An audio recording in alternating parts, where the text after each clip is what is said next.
نظر آ رہی ہیں اسلام پور میں۔ اسلام پور کی آبادی تقریباً 5000 مسلمانوں کی آبادی ہوگی، اور یہاں ایک مکتب کا بھی اگر پروگرام ہوتا ہے تو میرے علم کے مطابق کرسیاں خالی نہیں بلکہ کرسیاں کم پڑ جایا کرتی ہیں۔ لیکن ہمیں ان وجوہات پہ غور کرنا ہوگا جن وجوہات کی وجہ سے آج یہ کرسیاں خالی ہیں، اور سب سے افسوسناک بات یہ ہے کہ اس آپس کے اختلافات کی وجہ سے جو باہر سے علماء کرام تشریف لائے ہوئے ہیں، جو اس مقصد سے آتے ہیں، جھارکھنڈ میں مشقتوں کو برداشت کر کے وہ آتے ہیں تاکہ یہاں جو کمی ہے تعلیم اعتبار سے، تعلیم کو فروغ دینے میں جو مال کی کمی ہے ان کی نگاہ کرم ہو، اور لوگوں کو متوجہ کر سکے کہ فلاں علاقے میں تعلیم کی ضرورت ہے۔ اس مقصد کے لیے وہ آتے ہیں، لیکن بڑا افسوس ہے کہ اس اختلاف کی نحوست نے یہ کر دیا ہے کہ جب وہ اسٹیج پر آئیں گے تو میرے دماغ میں جو مواد تھا وہ صرف ٹینشن کی وجہ سے ختم ہو گیا کہ کیسا وہ تاثر لے کر جائیں گے کہ میں 5000 مسلمانوں کی آبادی میں گیا لیکن وہاں پر 10 آدمی ہمارے مخاطب موجود تھے۔ یہ اس ادارے کا صرف نقصان نہیں ہے، یہ پورے جھارکھنڈ والوں کا نقصان ہے۔ اسی لیے قرآن پاک نے کہا وَلَا تَنَازَعُوا، آپس میں اختلاف مت کرو۔ اور ایک بات ذہن میں رکھیے، اختلاف کا ہونا یہ انسانی فطرت ہے۔ ہر ایک کا مزاج الگ الگ ہے، ہر ایک کے نظریات الگ الگ ہیں۔ انسان جب ایک جگہ پہ رہتا ہے تو مزاج میں ٹکراؤ ہوتا ہے، اختلافات ہوتے ہیں، اور اختلافات کا ہونا یہ ناگزیر ہے، یہ ہونا ہی ہونا ہے۔ لیکن اس اختلاف کو ہوا دینا، اس کو انا کا مسئلہ بنا دینا، اس کو ذاتیات کا مسئلہ بنا دینا، اس کو تکبر کا مسئلہ بنا دینا، اس کو خاندان کا مسئلہ بنا دینا، اس کو عصبیت کا مسئلہ بنا دینا، یہ سب سے زیادہ ایمان کو ہلاک کرنے والا اور دین کو برباد کرنے والا ہے۔ جناب رسول اللہ صلی اللہ علیہ وسلم نے ارشاد فرمایا، آپس کا اختلاف، آپس کا جھگڑا، آپس میں لڑائی ہی الخالقہ، یہ مونڈنے والا ہے، حلق کرنے والا ہے۔ حضور نے فرمایا میری مراد سر کو موڑنا نہیں ہے، میری مراد ہے کہ دین کو موڑ دیتا ہے، ایمان کو ختم کر دیتا ہے۔ جس طریقے سے ہم سر کو اگر حلق کرواتے ہیں تو ہمارا سر صرف بالوں سے خالی ہو جاتا ہے، اس کا حسن ختم ہو جاتا ہے، اس کو خوبصورتی ختم ہو جاتی ہے، چہرے پہ جو خوبصورتی بالوں کی وجہ سے آئی ہے وہ خوبصورتی ختم ہو جاتی ہے۔ اسی طرح سے آپس میں اگر اختلاف ہو جائے، رسول اللہ صلی اللہ علیہ وسلم نے فرمایا اس کا دین بھی برباد ہو جاتا ہے، اور اس کا دین بھی ختم ہو جاتا ہے، اس کی خوبصورتی بھی ختم ہو جاتی ہے۔ اختلافات کہاں نہیں ہوئے؟ اوس اور خزرج سے بھی زیادہ اختلاف اسلام پور میں ہے۔ تاریخ کا ہم مطالعہ کریں، 200 سال تک وہ لڑائی چلی ہے، 200 سال تک وہ لڑائی چلی ہے۔ باپ مرا، نصیحت وصیت کر کے گیا، بیٹا چھوڑنا نہیں ہے، بیٹا مرا، اس نے وہ نصیحت کر کے گیا، بیٹا چھوڑنا نہیں ہے۔ یہ خاندان در خاندان در خاندان ہزاروں کی تعداد میں لوگ مارے گئے۔ اوس اور خزرج کی لڑائی یہ مکمل طور پہ تاریخ کی لڑائیوں میں بڑی لڑائی مانی گئی۔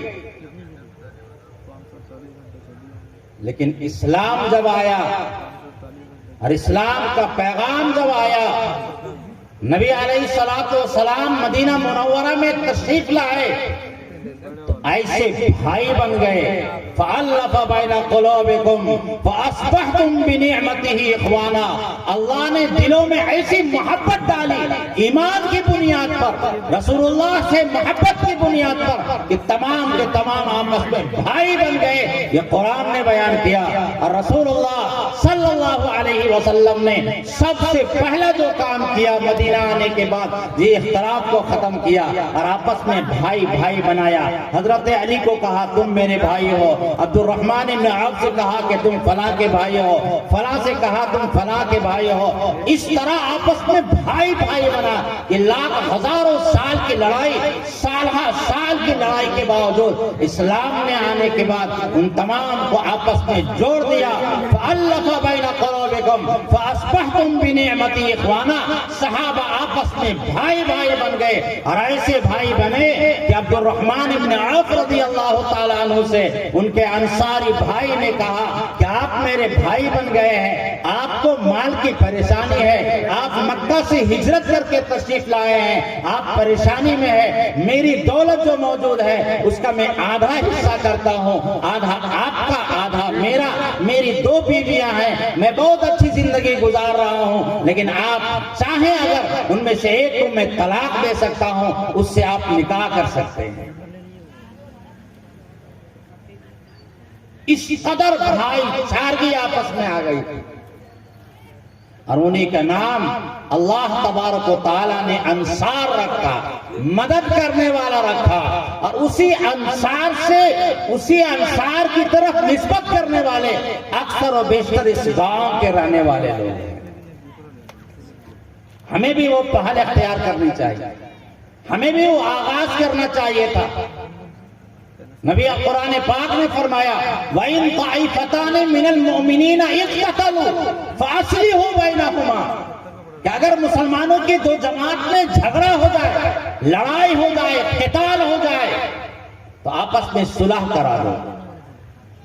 اس لڑائی کو ہوا مت دو، جو ہوا دینے والا ہوگا، جو قطع رحمی کرنے والا ہوگا، جو رشتوں کو توڑنے والا ہوگا، کل قیامت کے دن اللہ تبارک و تعالیٰ کے وہاں پل صراط پہ کھڑا ہو کر کہے گا یا رب اس نے مجھے توڑا تھا، تو بھی اسے جنت سے توڑ دے اور کاٹ کاٹ کے جہنم میں داخل کر دے۔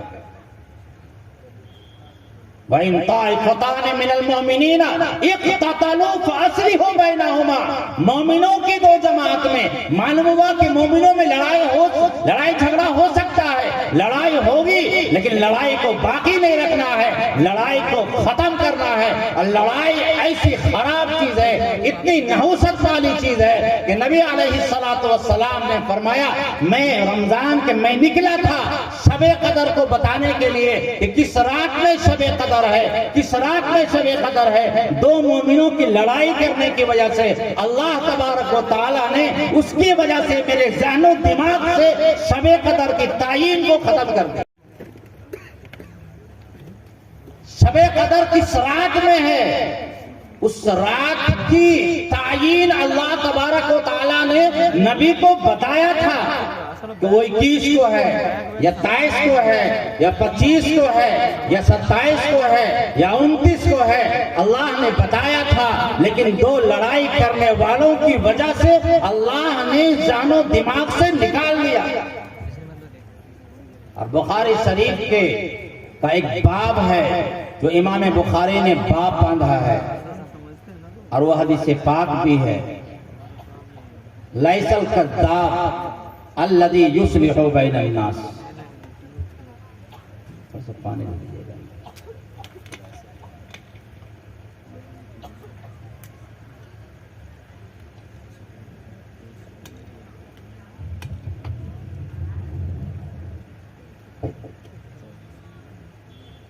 ایک حدیث پاک میں نبی علیہ السلام نے ارشاد فرمایا مومن جھوٹ نہیں بول سکتا، مومن جھوٹا نہیں ہو سکتا۔ اور ایک حدیث پاک میں رسول اللہ صلی اللہ علیہ وسلم نے فرمایا کیا میں تم کو 3 باتیں نہ بتاؤں، 3 بڑے بڑے گناہ، گناہوں میں بڑے گناہ، اکبر کبائر، یعنی کبیرہ گناہ، بڑا گناہ، اس سے سب سے بڑا گناہ۔ نمبر 1 الاشراک باللہ، اللہ کی ذات یا صفات میں کسی کو شریک ٹھہرانا۔ نمبر 2 حقوق الوالدین، ماں باپ کی نافرمانی کرنا، اور تیسرا فرمایا جھوٹ بولنا۔ صحابی فرماتے ہیں کہ نبی علیہ الصلوۃ والسلام ٹیک لگا کے بیٹھے ہوئے تھے تکیہ پر، حضور بیٹھ گئے اور فرمانے لگے جھوٹ بولنا، جھوٹ بولنا، جھوٹ بولنا، جھوٹ بولنا اتنا بڑا گناہ ہے، اتنا بڑا گناہ، اکبر کبائر۔ صحابہ فرماتے ہیں نبی علیہ الصلوۃ والسلام اتنی مرتبہ بولنے لگے، اتنی مرتبہ بولنے لگے کہ ہم لوگوں کے دل میں تمنا آنے لگی لیتہ سکتا، کاش کہ حضور خاموش ہو جاتے۔ جھوٹ بولنا اتنا بڑا گناہ، اس کے باوجود بخاری شریف ہی کے الفاظ ہیں، اور نبی علیہ الصلوۃ والسلام نے ارشاد فرمایا لیس الکذاب الذی یصلح بین الناس، جو آدمی لوگوں میں صلح کرانے کے لیے، لڑائی جھگڑا کو ختم کرنے کے لیے، دو گروپ میں، دو خاندانوں میں، دو برادریوں میں، دو پارٹیوں میں جھگڑا ہو جائے، اس جھگڑا کو ختم کرانے کے لیے اگر وہ جھوٹ بولتا ہے تو نبی علیہ الصلوۃ والسلام نے فرمایا وہ جھوٹا نہیں ہے۔ حالانکہ جھوٹ بولنے کے بارے میں نبی علیہ الصلوۃ والسلام نے، مسلم شریف کے الفاظ ہے اکبر کبائر میں سے ہے، اکبر کبائر، کبیرہ گناہوں میں سے سب سے بڑا گناہ یہ جھوٹ بولنا ہے۔ اور ادھر دو آدمی میں صلح کرانے کے لیے، آپس میں اتحاد کرانے کے لیے، لڑائی جھگڑا کو ختم کرانے کے لیے اگر وہ جھوٹ بولتا ہے اور ادھر آ کے بولتا ہے ارے فلاں آدمی تو آپ کی تعریف کر رہا تھا، ادھر آ کے بولتا ہے ارے وہ آپ کے بارے میں ایسی سی باتیں بول، ماشاء اللہ وہ بول رہا تھا نہیں بہت اچھا آدمی ہے، وہ تو بہت متقی پرہیزگار ہے، ادھر بھی آپس میں جھوٹ بولا، حالانکہ دونوں میں سے کسی نے کچھ نہیں بولا ہے، لیکن صرف جھوٹ بول رہا ہے تاکہ دونوں میں آپس میں اتحاد ہو جائے، اتفاق ہو جائے، آپس میں صلح ہو جائے۔ لیس الکذاب الذی یصلح بین الناس، وہ آدمی جھوٹا نہیں ہے جو لوگوں میں صلح کرانے کے لیے جھوٹ بولتا ہے۔ اسلام میں ہم معاشرتی صلح کے ساتھ رہنا، آپس میں اتحاد کے ساتھ رہنا، اور اگر لڑائی جھگڑا ختم نہ ہو تو قرآن بولتا ہے فَإِن تَنَازَعْتُمْ فِي شَيْءٍ فَرُدُّوهُ إِلَى اللَّهِ وَرَسُولِهِ، قرآن بولتا ہے آپس میں تمہارا جھگڑا ہو جائے اور آپس میں صلح نہ کر پاؤ تو ان مسائل کو اللہ اور اس کے رسول کے سامنے پیش کر دو، اللہ اور اس کے رسول کے سامنے پیش کر دو، جو اللہ اور اس کے رسول کا فیصلہ آ جائے اس کو ماننے کے لیے تیار ہو جائے۔ ما كان لمؤمن ولا مؤمنة اذا قضى الله ورسوله ان يكون لهم الخيار، کہ مومن مومنہ کے لیے گنجائش باقی نہیں رہتی ہے کہ اللہ اور اس کا رسول کو فیصلہ کر دے اور اللہ اور رسول کا فیصلہ آ جائے اور اس کے باوجود اپنا اختیار کو استعمال کرے کہ نہیں میں تو نہیں مانتا، میرے ناک کا مسئلہ ہے، پہلے اس کو حل کرو پھر اس کو حل کریں گے، پہلے یہ کرو پھر یہ کریں گے۔ نبی علیہ الصلوۃ والسلام نے جو فرمایا ہے کہ وہ آدمی جنت میں نہیں جائے گا جس کے دل میں رائے کے دانے کے برابر بھی تکبر ہوگا۔ وہ تکبر سے کیا مراد ہے؟ صحابہ نے پوچھا یا رسول اللہ تکبر سے کیا مراد ہے؟ ہر آدمی چاہتا ہے میں اچھا کپڑا پہنوں، ان یکون ثوبہ حسنا ونعلہ حسنا، جب انسان عمدہ کپڑا پہنے گا تو اپنے آپ کو بڑا سمجھے گا۔ حضور نے فرمایا ان اللہ جمیل یحب الجمال، اللہ خوبصورت ہے، خوبصورتی کو پسند کرتا ہے، اس کا نام تکبر نہیں ہے۔ تکبر دو چیزوں کا نام ہے، غمط الناس، لوگوں کو حقیر سمجھنا، میرے پاس گاڑی ہے اس کے پاس نہیں ہے، یار اس کی کیا وقت ہے، یہ تکبر ہے۔ میرے پاس بلڈنگ ہے اس کے پاس بلڈنگ نہیں ہے، ارے وہ فقیر ہے، یہ تکبر ہے۔ اور دوسرا بطر الحق، حق بات معلوم ہو جائے، حق کدھر ہے، سچائی واضح ہو جائے، صرف ناک کی بنیاد پر، انا کی بنیاد پر، پیسے کی بنیاد پر، وجاہت کی بنیاد پر، جاؤ حسن کی بنیاد پر نہیں مانیں گے، نہیں مانیں گے، نہیں مانیں گے۔ حضور نے فرمایا جنت میں نہیں جائے گا۔ لاکھ نماز پڑھ کے آئے گا، روزہ رکھ کے آئے گا، تہجد پڑھ کے آئے گا، یہ اس کا تکبر، اس تکبر کی بنیاد پر اللہ تبارک و تعالی نبی علیہ الصلوۃ والسلام نے فرمایا جس کے دل میں رائی کے دانے کے برابر بھی تکبر ہوگا، بڑائی ہوگی، اس بنیاد پر میں نہیں مانوں گا، مجھے نہیں ماننا ہے، میری ناک کٹ جائے گی۔ ارے تمہاری ناک کٹ نہیں رہی، اسلام کی ناک کٹ رہی ہے۔ تم نے آقا کے عزت اور اس کی اسلام کو حرمت کا خیال نہیں رکھا، اگر اپنی اگر اسلام کو حرمت کا خیال رکھتا تو آپس میں صلح کرنے کے لیے اب تک کے لوگ معاملہ کر بیٹھ جاتے. یہاں کے علماء کی بھی ذمہ داری ہے, یہاں کے دانشوران کی بھی ذمہ داری ہے, اس مسئلے کو حل کرے. جس گاؤں میں لڑائی جھگڑا اس حد تک پہنچ جائے کہ لوگ دینی جلسوں میں بھی آنے سے کترانے لگ جائے, مدارس سے بھی دور ہو جائے, آپ تصور کر سکتے ہیں اس گاؤں میں اللہ کی رحمت کیسے آ سکتی ہے.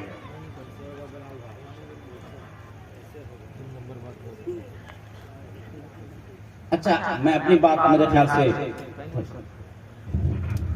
میرا وقت زیادہ ہو رہا ہے, 15 منٹ دیا گیا تھا. میں ایک آخری بات مکمل کرتا ہوں, باتیں تو بہت ساری ہیں.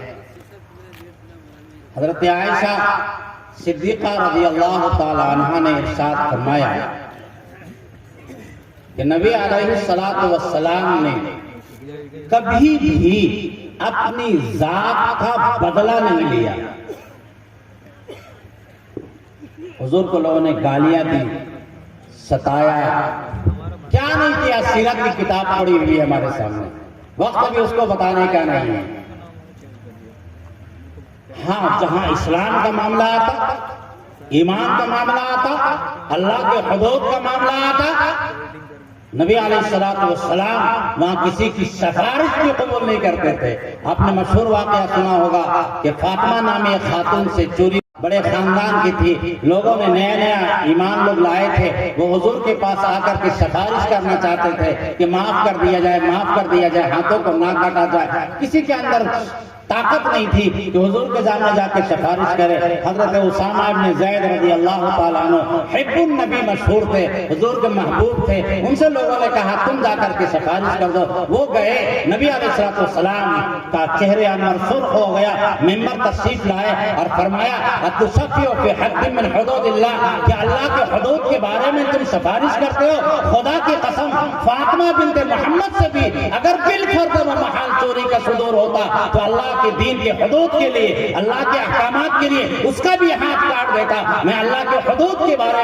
میں کبھی بھی کسی کو معاف نہیں کر سکتا. لیکن نبی علیہ السلام نے اپنی ذات کے لیے کبھی کسی سے بدلہ نہیں لیا. جب مکہ فتح ہوا, تمام وہ لوگ جو حضور کی گالیاں دینے والے تھے, جنہوں نے حضرت زینب کا تیر چلایا تھا, جو وہ اونٹ سے گر گئی تھی, حمل ساقط ہو گیا تھا, نبی علیہ السلام کو اپنے گھر سے نکلنا پڑا تھا, جنہوں نے قتل کرنے کی سازشیں کی تھی. طائف میں وہ لوگ جنہوں نے پیر کو لہولہان کر دیا تھا, جنہوں نے حضرت سمیہ کو نیزہ مار کے زخمی کر دیا تھا, حضرت بلال کو تڑپا کے مارا تھا, عثمان غنی کو بوریوں میں بند کر کے دھواں دے کر کے ان کو تکلیف پہنچاتے تھے. وہ تمام کے تمام لوگ موجود تھے, یوں سر ہاتھ جوڑے ہوئے کھڑے تھے. اگر حضور چاہتے ایک ایک کر کے نبی علیہ السلام سب کا سر قلم کر دیتے, ہر ایک سے بدلہ لے لیتے, ہر ایک کو اسی طرح ستاتے, اسی طرح تکلیف دیتے. لیکن نبی علیہ السلام نے ان سے فرمایا سنو, آج تمہارے ساتھ میں وہی برتاؤ کروں گا اور وہی بات کہوں گا. یوسف علیہ السلام میرے بھائی نے اپنے بھائیوں سے کہا تھا, جن بھائیوں نے ان کو بچپن میں کنویں میں ڈال دیا تھا, باپ سے دور کر دیا تھا, ماں سے دور کر دیا تھا, اور سال تک در بدر کی زندگی گزارنی پڑ گئی تھی. اس کے بعد اللہ نے ان کو عزت عطا فرمائی, حکومت عطا فرمائی, بادشاہت عطا فرمائی. وہ سب کے بھائی لوگ ان کے سامنے پڑ گئے تھے, سب کے سب سجدے میں چلے گئے تھے. سجدے تعظیمی جو معاملہ ہے سب کے سب چلے گئے تھے. لیکن یوسف علیہ السلام نے فرمایا تھا, اے میرے بھائیو, آپ لوگوں نے میرے ساتھ ظلم و ستم کیا, لیکن نبی کا طریقہ بدلہ لینے کا نہیں ہے, نبی کا طریقہ معاف کرنے کا ہے. جاؤ, لا تسلیم علیکم اليوم انتم الطلقاء, سب کو میں نے معاف کر دیا, کوئی کسی پر گرفت نہیں ہوگی. نبی علیہ السلام نے فرمایا میں تم سے بھی وہی کہتا ہوں, جاؤ, سب کو میں نے معاف کر دیا. جن لوگوں نے مجھے گالیاں دی, ستایا, ظلم و ستم کے پہاڑ توڑے, مکہ سے نکلنے پر مجبور کیا, مجھے اپنے وطن سے نکلنے سے مجبور کیا, لا تسریب علیکم اليوم, کوئی کسی کو گرفت نہیں ہوگی. انتم الطلقاء, سب کے سب آزاد, چاہے تم ایمان لاؤ یا نہیں لاؤ, کوئی ہمیں مطلب نہیں ہے, میں نے سب کو معاف کر دیا. سل من قطعک واعف عمن ظلمک واحسن الی من اساء الیک, جڑ جاؤ جو تم سے کٹے, معاف کر دو جو تم پر ظلم کرے, تیرے ساتھ جو برا برتاؤ کرے تم ان کے ساتھ اچھا برتاؤ کرو. یہ اسلام کی خوبی ہے, یہ اسلام کا حسن ہے. ظلم سے بدلہ لینے والا یہ اصل کمال کی بات نہیں ہے, معاف کر دینے والا یہ نبی کا طریقہ ہے، انبیاء کا طریقہ ہے، صحابہ کا طریقہ ہے۔ اللہ تبارک و تعالی ہم سب کو، خصوصاً ہمارے پیارے گاؤں اسلام پور والوں کو بھی اللہ توفیق عطا فرمائے، اپنے مسائل کو علماء کے سامنے رکھے، قرآن و حدیث کے مطابق فیصلہ کرائے۔ فَإِن تَنَازَعْتُمْ فِي شَيْءٍ فَرُدُّوهُ إِلَى اللَّهِ وَرَسُولِهِ، اگر تمہارا کسی مسئلے میں اختلاف ہو جائے تو اللہ اور اس کے رسول کے سامنے پیش کر دو، قرآن و حدیث کے سامنے پیش کر دو، اور آمنا و صدقنا کر دو، کامیاب ہو جاؤ گے۔ تفلحوا، کامیاب ہو جاؤ گے، دنیا میں بھی کامیاب ہو جاؤ گے، آخرت میں بھی کامیاب ہو جاؤ گے۔ اللہ تبارک و تعالی ہم سب کو مل جل کر اتحاد کے ساتھ، اتفاق کے ساتھ، محبت کے ساتھ رہنے کی توفیق عطا فرمائے۔ وآخر دعوانا ان الحمد للہ رب العالمین۔